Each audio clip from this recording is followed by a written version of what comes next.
Okay, so the second part of the lecture today is probabilistic programming and Stan. And because of Stan, I'm wearing my Stan t-shirt. If we look at the Wikipedia definition, it's that probabilistic programming language is a programming language designed to describe probabilistic models and then perform inference in those models. It's possible to use kind of any of the generic programming languages that have some like probability distribution functions already to do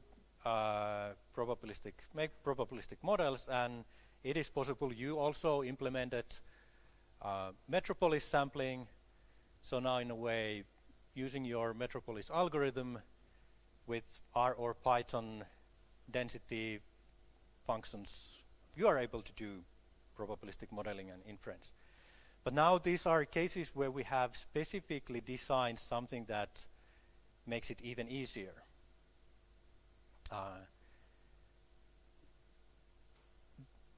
And Stan is one of these examples, which is where there's even more focus on that it's separate language for defining models, and then we are using different interfaces like R or Python to do the rest of the analysis work. And then there are also these frameworks where like PyMC that is using Python, so it's very Python-like way to describe these models, which doesn't look as nice then, but then some just prefer staying in a kind of the more usual kind of way of writing any program. To make then, in addition of having then some language, to actually make it useful, we want to have inference which is as automatic as possible so that you can focus on writing the model and then automate the inference. But since you could see that there are a lot of kind of different problems and there are distributions which can be more difficult than others to sample from, we can't have automatic inference which would work every time in reasonable time. And then we need diagnostics, whether this automatic inference did work or not. We would like to have easy workflow to reduce manual work, different kind of checks for checking our model code, different tools for different parts of the Bayesian workflow. And then, of course, the inference should be fast enough that sometimes we might need faster inference, but often writing your model-specific inference algorithm takes much more time, and checking that it actually implemented correctly takes much more time than then using ready-made inference, even if it's not the fastest possible for that specific model. There are a lot of different frameworks. I mentioned already Stan and PyMC. Uber is making Pyro, which is specifically aimed more to neural networks and using variational inference. Here I mentioned Edward, but it's currently there are different layers. So there's a TensorFlow, and top of that there's a TensorFlow probabilities, and top of that there's Edward, and eventually there will be on top of that PyMC4. So it's not clear which one of those is actually then we should kind of mention here. But again, aim to get the benefits from massive parallelization capabilities of TensorFlow.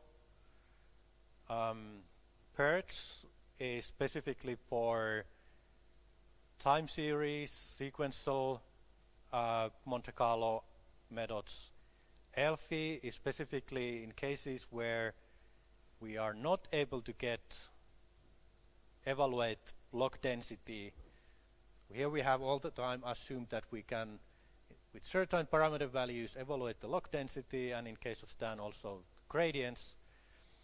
But in ELFI, we assume that we have a simulator, and given certain parameters, if we simulate again, we get different simulator output, and we can compare that simulator output, then do observed data, and then do this kind of likelihood-free inference.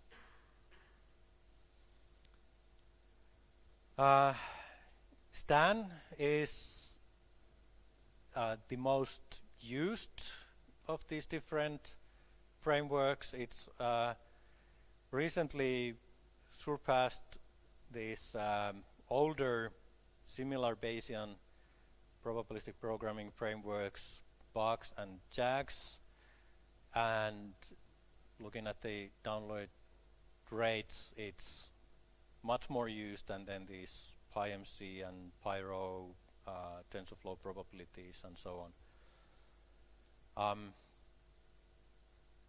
Here it is not just that it would have the language and inference engine, it's also one thing increases its popularity, that it has user interfaces both in R and Python, but it has also user interfaces in MATLAB, Julia, Stata, and you can use it also from command line.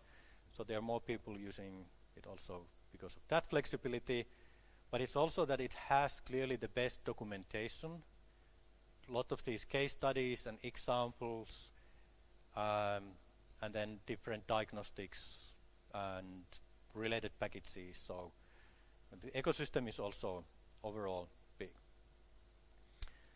The Hamiltonian Monte Carlo needs gradient, but it's possible then to use these autodiff, automatic differentiation algorithms, that it's enough that we write the code which tells how to compute the log density, and then autodiff can automatically find out what are the gradients.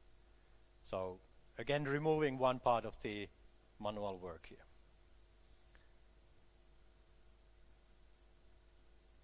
And it's difficult to know exactly how many users, but these are estimates based on how many papers cite it, based on download rates, and then of course these different fields, it's kind of endless where it is used, and all the time more coming. It's a bit difficult to count these, that how many full-time developers, but there are several. Overall, currently 38 are listed in the kind of that who are contributing that much that they are listed as core developers, and I'm also part of the core development team. But then we have also more than 100 contributors, so there's a lot of people involved. It's difficult to also compute in that way that only some like handful of these developers are full-time paid to work only in STAN, and then in dev team there's also a lot of people who are allowed to use their work time a lot to contribute to STAN, and then some less. I do a lot of research on diagnostics, model selection, model checking, these different parts of the Bayesian workflow, and my contributions are then a lot of also in these ideas which are then implemented by others, or like often now also implemented by then my students or postdocs. And it was then a few years ago that STAN was kind of mature enough that I started to also use it in this course.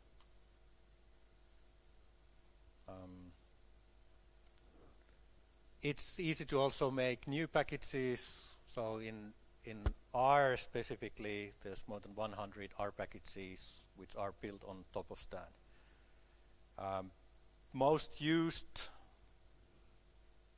R packages built on top of Stan are, so RStan ARM is just this simplified notation, and BRMS simplified kind of the way to build models also you then, and Facebook's Prophet for time series analysis is the third very big one.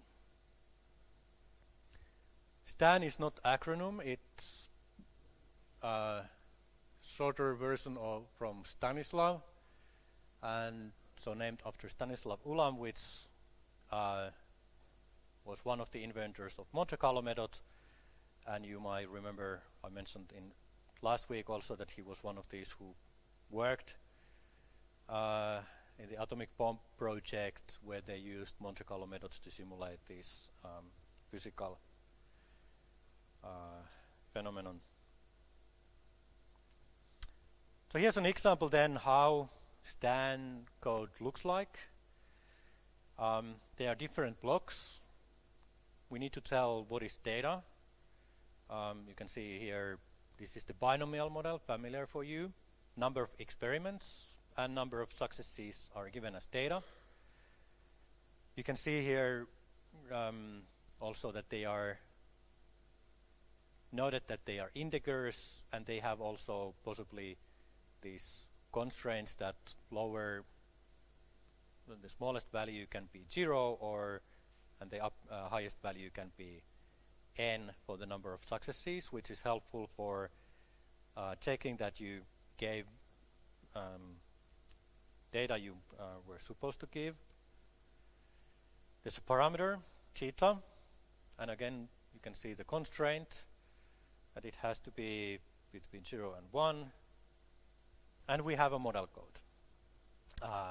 We have a prior for theta, beta prior, and then observation model is binomial, which has parameters n and theta, where n was now fixed from the data.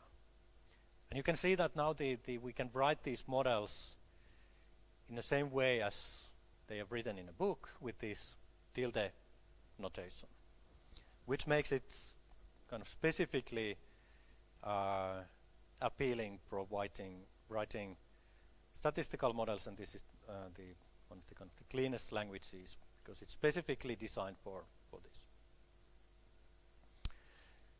Bit more details on in these different blocks. So we need to declare data types and sizes. In this case, they just happen to be scalar, integer scalar, and integer. The y is also integer scalar, so no size specifically, but then there's also these constraints, and the Stan checks that these constraints and are given. Overall, it's usual for students who have not used strong typing, this feels annoying, and also in a way that sometimes in Stan some of the functions require that the parameter or data has specific type, and unfortunately sometimes it is also so that when you write a bit more complex models, that there can be sometimes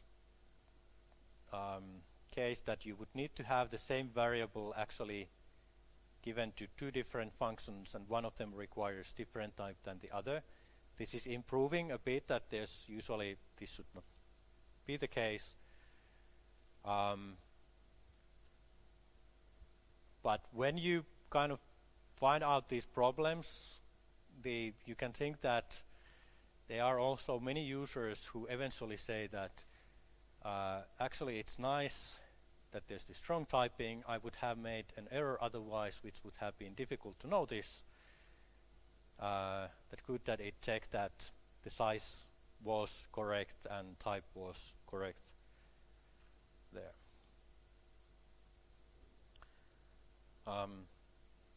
Parameters may have constraints. The benefit of this is that we can then make also transformations. HMC, if you think about that dynamic simulation, it does not like if there's distribution which would have a sharp constraint, because then there's some log density, and then suddenly that log density goes to 0, which means that in energy, when we take the negative logarithm of this, energy suddenly jumps to infinity. And it's difficult then to simulate next to this kind of hard threshold, and instead it's better than to transform. So if this would be something which is positive tau, we instead transform, and HMC is then sampling in log tau space. And logic transformation if it's in the range. And you can check the PDA 3 page 21 about what happens then when we do these transformations. And good thing is that when we declare them, these constraints for parameters, then automatically takes into account the Jacobian of the transformation, and we are sampling from the correct distribution.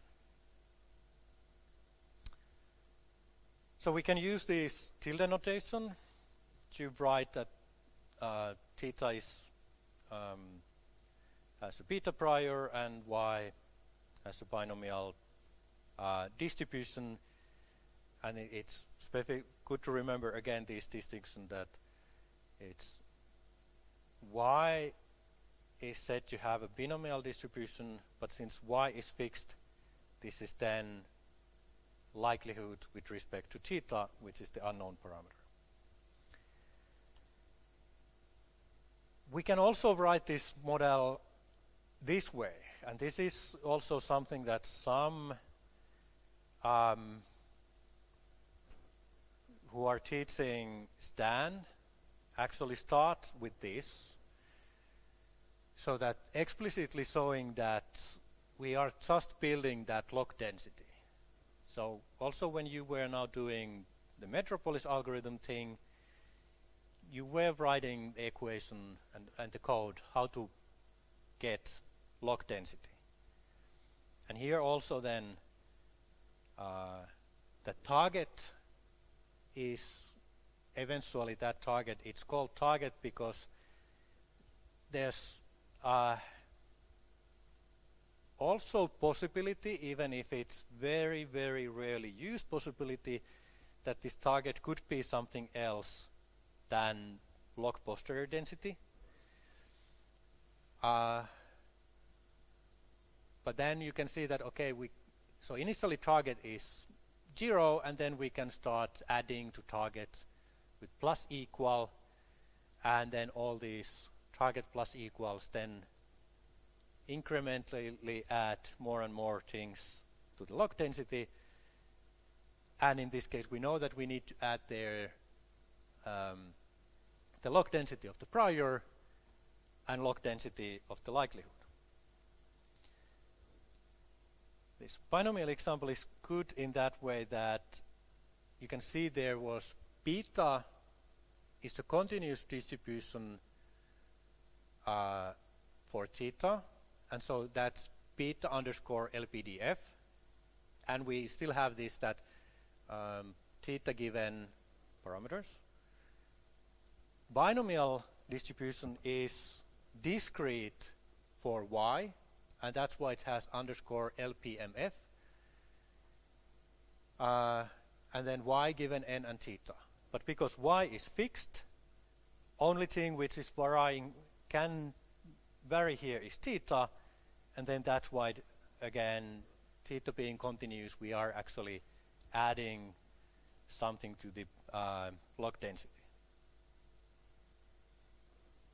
Questions about this kind of dual notation?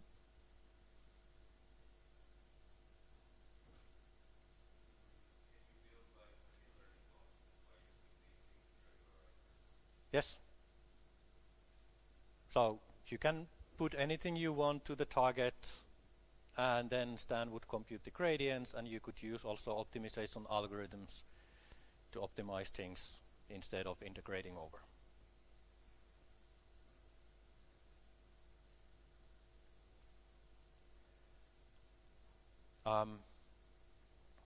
So kind of the reason why I also emphasize that you need to remember that this tilde syntax is syntactic sugar and equivalent to this plus equal bit LPDF is that there are these cases where users are confused thinking that this theta tilde beta means that we are randomly first sampling theta from the beta distribution and then using that in binomial, but that's not the case. This is just the kind of the same as we use in the books, describe to model, but in the end we want to know what is the log density, and we can then also show that, okay, this is equivalent to building that log density that way. And it's important to recognize which part is then fixed data and which part is unknown parameter. And when we have these underscore LPDFs or when we have underscore LPDF, which is continuous also on the left side of the bar, we can have data either on the left-hand side or data on the right-hand side, or parameters on left side and parameters on the right-hand side. For the LPMF, we can have only data on the left-hand side because Stan doesn't have discrete parameters. And since binomial is discrete distribution, so we can have only integers on the left-hand side, but we can't have integer parameters. But we could have then also data on the left-hand side and right-hand side, and in a binomial we have what n is data, so it's fixed, and theta was only the parameter. And then again, Stan knows how to compute then gradients of this log density using these. This also shows that for Stan sampler there is no difference between prior and likelihood. Even if we write them in 2 lines like this, and we can tell which is prior and likelihood, after they've combined to the target, Stan doesn't know anymore what is what. And in a way that if we have a hierarchical models with different levels, it doesn't in a way tag that which part of the computation is likelihood.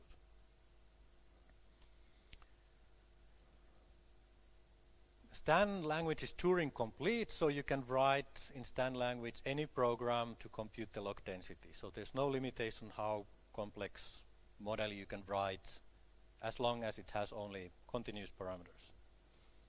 Of course, it's possible then that if the posterior is also very complex, that sampler has difficulties.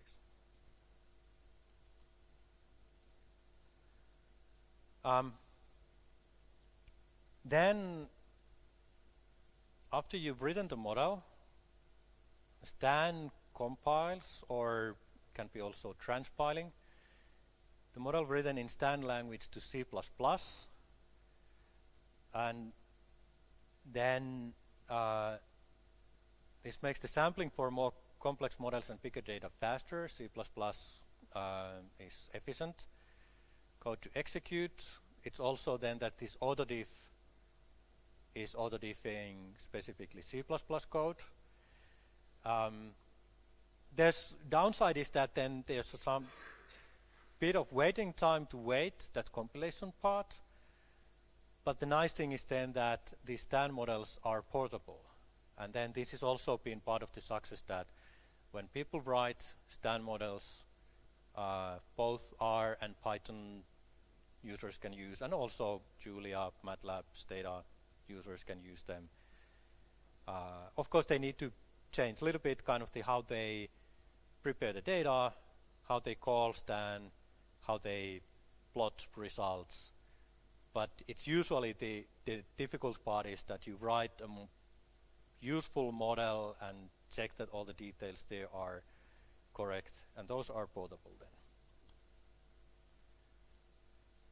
Here's an example using rstan in R, so that we load the library. Often we have these options. Auto-write option is that it stores the compiled model, so that if you run the same model again with different data, it doesn't need to recompile. It's possible to run several Markov chains parallelly, so it's possible to detect how many cores you have and then adjust how many cores it's using based on that. We have this stan utility.r which has some additional utilities for checking the models which are useful. We list the data and call stan telling where the code is. It would be possible to keep the code also as a string, but it's better programming practice to have it in separate file. And for the Python users, import PyStan and stan utility. And then we have prepare data, compile model, and sample from the model. And I can show you also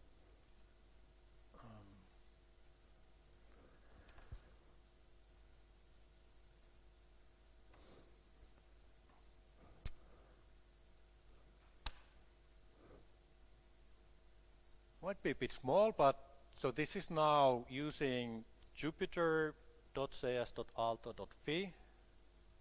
Has someone used it before? 2, 3? So if you have problems installing stan, we know that especially Windows users often have problems in installing the C++ compiler.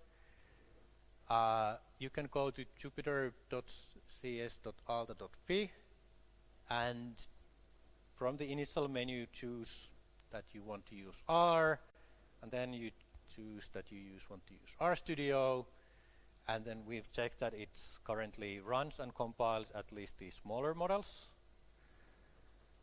And let's see if I can make this font a little bit bigger.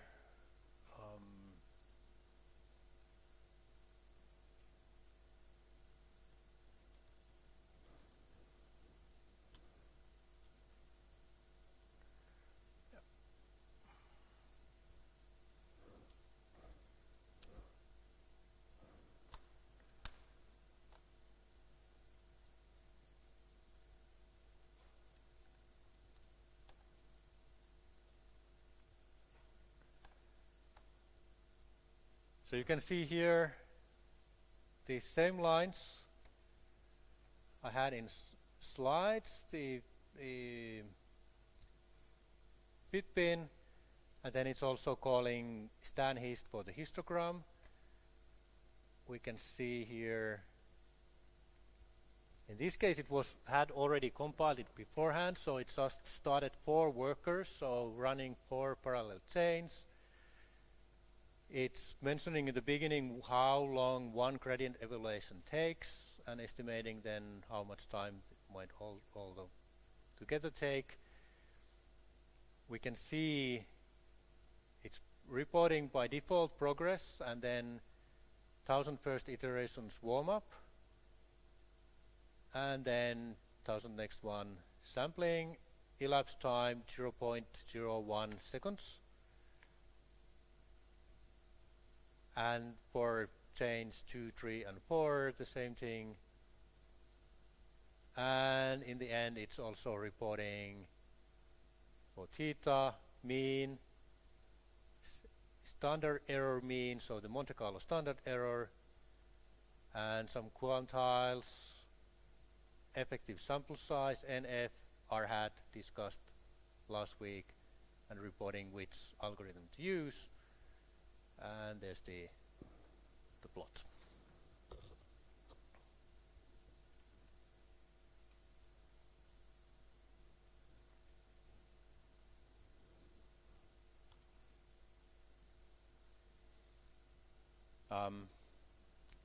Another example from your exercises, difference between proportions, how it would look like in Stan. So now we have two binomial distributed groups. So now we have then two groups, so n1, y1, n2, y2. Now it's missing, actually there could be also for y1 and y2 the upper. So y1 could have also constraint upper n1 and y2 could have a constraint upper n2. Two parameters, theta1, theta2, and model looks similar as for the one. The new thing is now then the generated quantities, so that we can also, after sampling, we can compute already in Stan, using Stan language to write, for example, now if we want the odds ratio, we could also compute it based on these theta values in R, but we can also let Stan do the computation already here.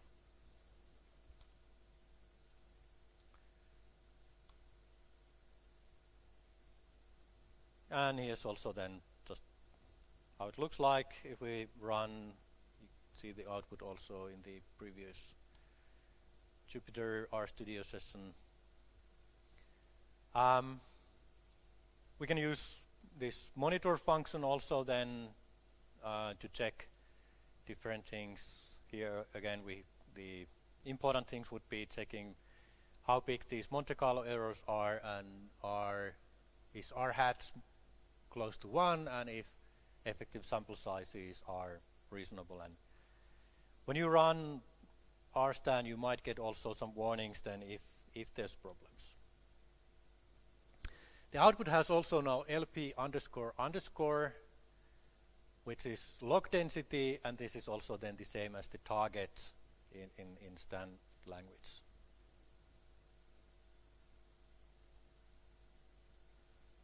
And then for the difference proportion, just showing that yes, we get a familiar looking histogram. That Stan utility, which was also loaded, has these additional checks for tree depth, which I say that okay, it's if we have too small step size and it takes forever, actually kind of the exceeding the tree depth limit, it's not invalidating yet the Markov chain, but it's indication that there might be some problem worth checking that can we change something. I have an example where we get this tree depth problem. Check underscore div is for the divergences, and I explained them that they are the when in some part of the posterior step size is too big compared to the how quickly the log density changes. There's also this check energy, which estimates is that sampling in energy space. You remember there was the sampling the kinetic energy again, and then it makes random walk in total energy. But I don't go to details of that now because it's one of these that it's not yet so well understood, even if it's sometimes useful. So it's just that if you get the warning, you know that you can read more. There's also Sinistan for those who use R locally, and I can demonstrate it in the very end, so that I'll connect my own laptop and demonstrate some nice things in Sinistan. Another example, this is familiar data for you. I've illustrated before. Gaussian linear model, bit additional things there coming. I have this in PCs, so now we have also something which has a different size than just being scalar. So we have many x values and many y values, and we can either then declare them to be a vector type or real type, and they have a different place where the size is told, and this vector versus real is usually the most likely case where beginners have problems. In this case, we want to use vectors because we have a linear model, and then it's in linear model it's usual then that we assume x being vector or matrix, and especially when we would have more covariates, we would like to have x as matrix and then beta as vector instead of just scalar.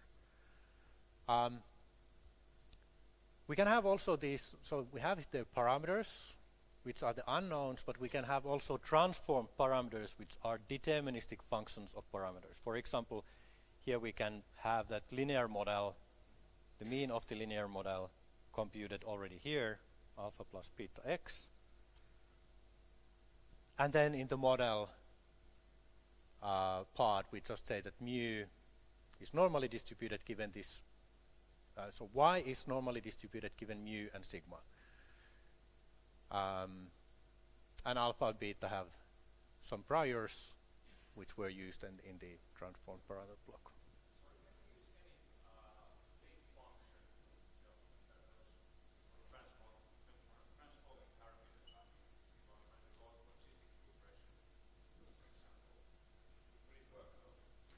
Yes, but then in addition, there are these kind of compound functions. So for example, for the binomial model, you would use binomial underscore logit, and then as argument here, you would give already that kind of the linear in this unconstrained space parameter. And then this is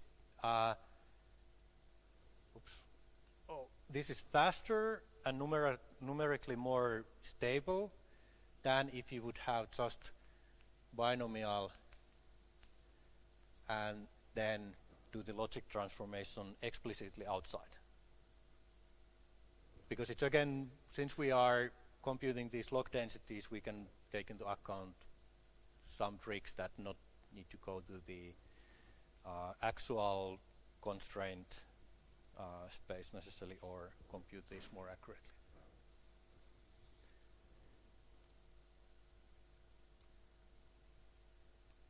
Here's an example how it is easy to change to student t.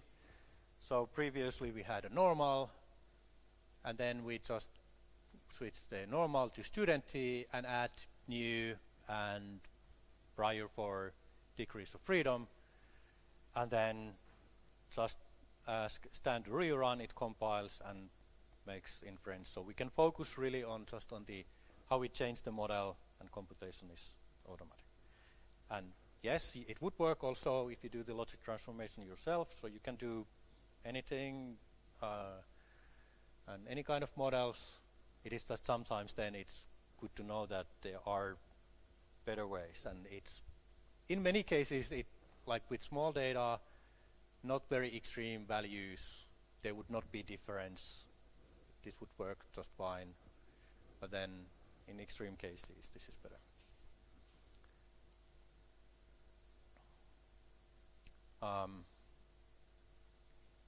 There was, for the linear model, there was this possibility of having these priors. We're running out of time, so I'll skip discussing potential priors, but of course you could have kind of, you would have some range that how much temperature might have changed in last 50 years. posterior feed. Here, if you go to these RStan demo and PyStan demo files, it has this Kilpisjärvi example. If we now give data as years and temperatures, it's important to remember now that where the intercept part is, it's at year 0. So it's really far away, and if we make any change in intercept, then the slope has to change also. And if the slope changes, the intercept would change a little, also a lot, because the year 0 is far away.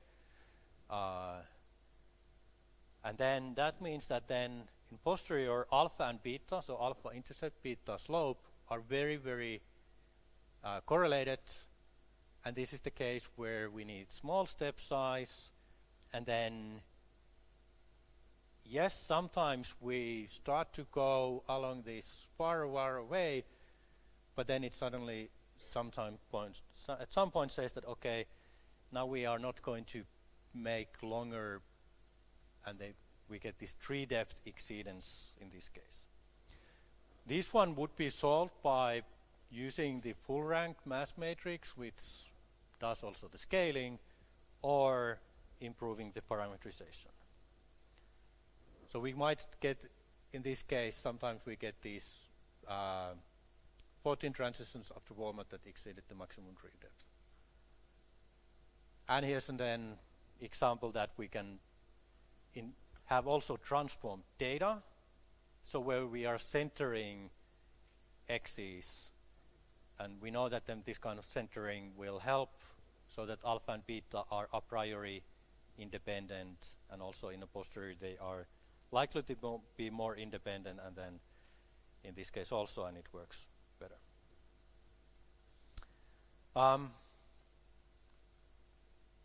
In your exercise, you will write in Stan language, so that you will learn also what's going inside in Stan. But it's also likely that if you keep doing Bayesian analysis, that you will benefit from RStanArm and BRMS packages, which have these simplified model descriptions. So no need to write that whole Stan model. This kind of one-line description, like here for the binomial model, the first line is data, and the second line is the Stan GLM call, where we tell that we have the y's, the observations, and then n, how many in each group, how many observations, group indicator, which is 0 or 1. We tell that we are using binomial model, and the weights n. And so much less writing when you are using simple models, which can be written in this way, and especially when you are happy with the default priors. You can also add better priors in Stan GLM. Here's how you could do that. Kilpisjärvi temperature data model, temp till the year, give the data. Very fast to then experiment. And also RStanArm has the benefit that it uses pre-compiled models, so you don't need to wait that compilation time. You get answers for smaller data sets really, really quickly. Another package, BRMS, it has it allows use of larger set of models than RStanArm, still restricted, but can go much beyond RStanArm. And the flexibility comes from that it doesn't use pre-compiled models, so then it's possible to build in more.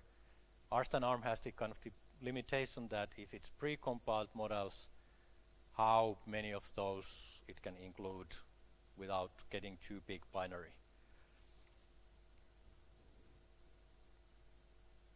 One of the benefits of BRMS, it has also the student T family. And we are over time, so I'll skip this. Would have been example of how you can have more complex models Here the model has generalized Pareto and how you can define them yourself as a function, so going a bit more to the advanced properties, but you don't need this for your exercise, so I can skip this. And last slide, just reminding about these other packages. For our users, Cynistan is nice for interactive diagnostics. Baseplot for visualization. We talk about visualization for model checking, especially when we go to chapter 6.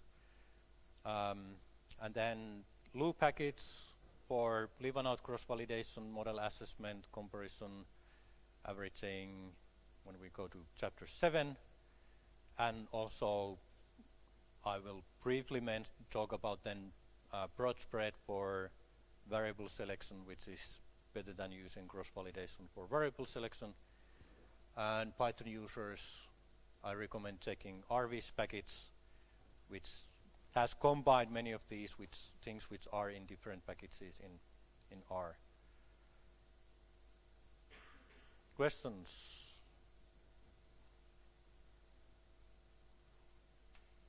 I have also time to stay here if